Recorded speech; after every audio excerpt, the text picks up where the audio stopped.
Hi, this is Donna. Welcome to DD Paper Crafts.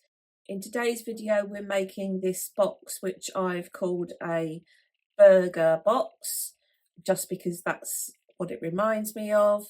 You can see it's four-sided, hinged, and it has an angled lid and base. The base and the lid are exactly the same size, and because the pieces are all made individually, as I mentioned in the video, it's a good way of using up your scraps. The overall size of this box is 3 inches in height, and it's 3 3/4 inches across along the widest point across the middle, and 2 1/4 inches at the narrowest point. But as you'll see in the video, it will be really easy for you to resize this to meet your needs. So without further ado, let's get started. Because the box is made up of basically 4 different pieces for the top and 4 different pieces from the bottom, it's actually a really good way of using up some of your scrap pieces of cardstock. So you may find that in your scrap stash, you've actually got enough pieces the right size to make this particular box. But of course you can change up the size of this to suit what you need. You'll start with 4 pieces, which are 2 inches by 4 1/4 inches, and along the 2-inch side, score at 1 1/2 inches. Rotate the piece so that the 1/2 inch tab is at the bottom, and make a pencil mark at 3/8 of an inch. Rotate the piece 180 degrees so the tab is now at the top, and we're going to score down to the 1/2 inch score line at 3/4 of an inch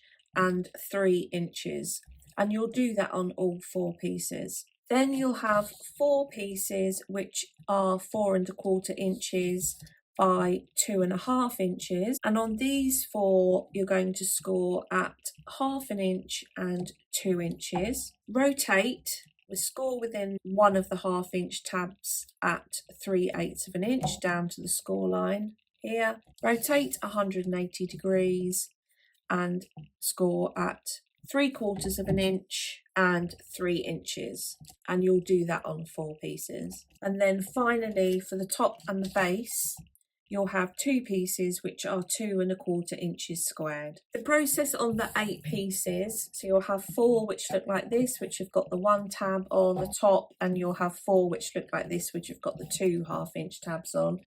The process is going to be basically the same. You'll need a stylus and ruler, and we'll start with the ones which just have the 1/2 inch score line, and we're going to score from the end of the right hand score line down to the pencil mark on the bottom edge. So you'll do that on all 4 pieces. So this is your piece, and the first thing I'm going to do is just fold and burnish along this 1/2 inch score line. Rotate so your 1/2 inch tab is at the bottom, and we're going to cut up the right hand score line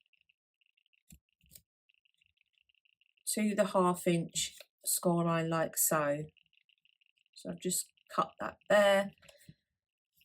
And then we're going to cut from the bottom down to the bottom edge of the cardstock. Now you can do this with scissors as I've done. You might want to put it in your trimmer. You might want to use a craft knife and ruler, but we're going to cut away that right hand side. So we're starting to create a funnel shape. We're then going to rotate the piece, and I'm going to cut approximately 1/2 inch away from the additional diagonal score line. So I'm just creating a glue tab. You don't need to measure it, it just needs to be enough of a tab to join the pieces together like so. Rotate. I'm going to cut down the left hand score line and then cut that entire section away.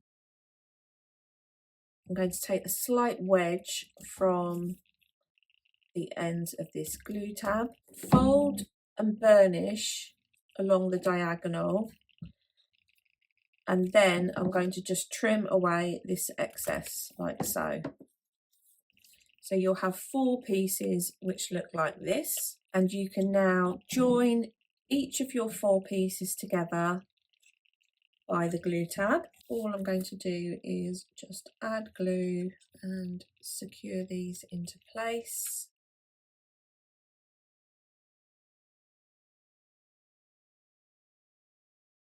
add glue onto the last tab and join up the box. Once that's secured in place, you can add glue onto the top glue tabs here and secure one of the squares into place.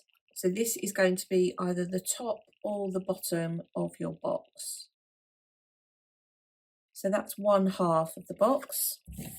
So we're now going to work on these 4 pieces, which have got the 1/2 inch tab at the top and the bottom. And again, we're going to add in an additional diagonal score line between the end of the right hand score line here and the top of this score line here, which we've put in the opposite tab. So you'll do that on 4 pieces. Fold and burnish along the 1/2 inch score lines. I'm rotating the piece so I've got the diagonal that we've just scored on the left hand side. Again, I'm going to cut up the right hand score line and diagonally across to the end of the score line rather than the end of the cardstock. So I've created my funnel shape like so. Rotate. I'm going to cut approximately 1/2 inch away from the additional diagonal like so. I'm going to remove the bottom square, so I'm cutting up this right hand score line and removing that piece. And I'm going to remove this top section. So it's virtually the same as the other 4 pieces, except we have this additional tab. And again, I'm going to just cut shape there, fold this score line under. I can see how much this overlaps, so I'm just going to trim that so that that fits within that section. Now, these 4 pieces are either going to form the top or the bottom of the lid, depending on how you want the box to come together. So if you imagine, if for instance, if we have this as the top, we're going to use one of these to hinge the box together, like so, and then the remaining are going to come around and are going to create tabs, which is going to help the lid sit in place. What we want to do is sit each one of these onto the side of the base, and I just want to see how much I need to shape these tabs so that it's then going to slot down inside the base, as it were. So if you do one and then you can use that as your guide, it doesn't have to be 100% accurate. You just need to make sure that one can slot down inside the other. So I'm going to cut that at that sort of angle, like so. Trim that off, and then I should be able to slot down inside the base, which it does. So I'm going to use that as a template on my remaining 3 pieces, and now we can join these 4 pieces together in exactly the same way as we did this one, and again add the top onto the top. So that is going to would sit on the top like so. And you also have the option as to whether you want to hinge the box into place. So I'm going to hinge my box together, but I can see here that I need to reshape that glue tab because it's coming over the top of the box, and that was obviously going to impede the lid coming down. I'm going to just keep these flaps out of the way for the moment, add glue onto one of the tabs, and then that is going to just flip up and sit inside the edge like so. So if I flip it over, I can make sure everything's lined up, check my score line, make sure my box opens securely, and just go in and burnish that all the way along the hinge to make sure that adheres into place. So the hinge is now stuck into place, and you have the option as to whether you have the tabs so that they sit down flat and the lid comes down over the top.